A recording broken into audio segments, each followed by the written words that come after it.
नांदेड शहराजवळच असणाऱ्या तुप्पा गावामध्ये नांदेड लोकसभा मतदारसंघातील काँग्रेस, राष्ट्रवादी काँग्रेस आणि महाआघाडीचे उमेदवार माजी मुख्यमंत्री अशोकराव चव्हाण यांच्या आयोजित प्रचार सभेत तुप्प्यातील ग्रामस्थांनी आणि बळीरामपूर सर्कलमधील मतदारांनी मोठी उपस्थिती लावत लोकसभा निवडणुकीत अशोकराव चव्हाण यांनाच विजयी करणार असा संकल्प केल्यानं आणि प्रत्येक ठिकाणच्या सभेला असलेला भरपूर प्रतिसाद यामुळे विरोधी पक्षांच्या उमेदवारांचे धाबे मात्र चांगलेच दणाणलेत।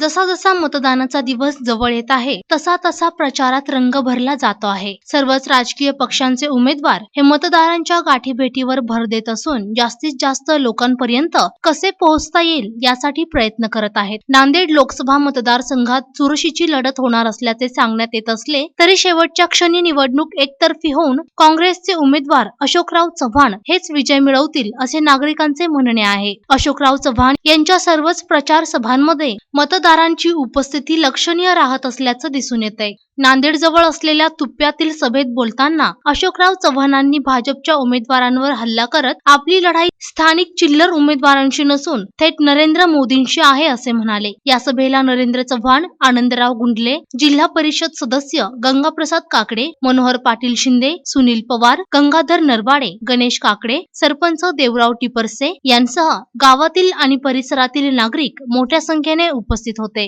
दुकानं मात्र भरपूर उघडली आपल्याकडे, बरोबर आहे की नाही?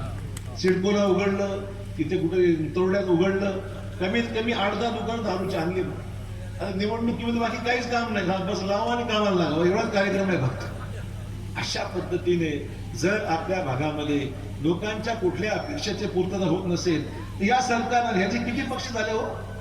गेला 5 वर्ष 6वा पक्ष आहे।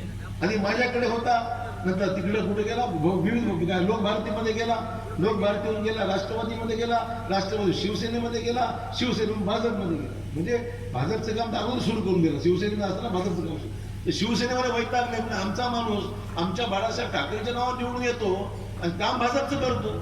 विचार करा, अशा पद्धतीने काम करणारी मंडळी मित्र हो, अशा मंडळींच्या आपण एकंदरीत वर्तणुकीबद्दल आपली भूमिका मित्र काय लागणार आहे हा खरा प्रश्न आहे। मला गावातल्या लोकांचे काय प्रश्न असेल मग याच्याकडे निवेदन गावातल्या लोकांनी दिलंय। एक तर देवापूर बंदरा ते वाजेगाव बंदरा ते मे महिन्यामध्ये पाणी पातळी ठेवण्यात यावी, तेव्हा आमच्या गावातील विहीर व बोरला पाणी पातळी व्यवस्थित राहील। देवापूर बंदरा ते वाजेगाव पण मानणं बरोबर, मागणं आपलं अतिशय रास्त आहे। त्यानंतर आपण पोलीस केस होणार नाही ही भूमिका राहुल गांधींनी काल जाहीर केलेली आहे। शेतकऱ्यांवर केसेस पोलीसच्या करायची गरज नाही।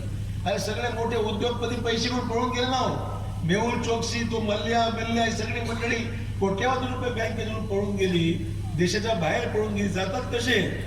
शेतकऱ्याच्या मात्र कर्ज थकलं तर बँकवाला घरा उभा राहतो आणि घराचा पंचनामा घराचा होऊन जातो। ही अवस्था शेतकऱ्याची वाईट झालेली आहे। तो राहुल गांधींनी भूमिका घेतली की शेतकऱ्यांना प्राधान्य देऊ, नोकरी संदर्भातला निर्णय त्यांनी घेतला की सरकार आमचा आणा, आम्ही नोकरी नक्की देऊ।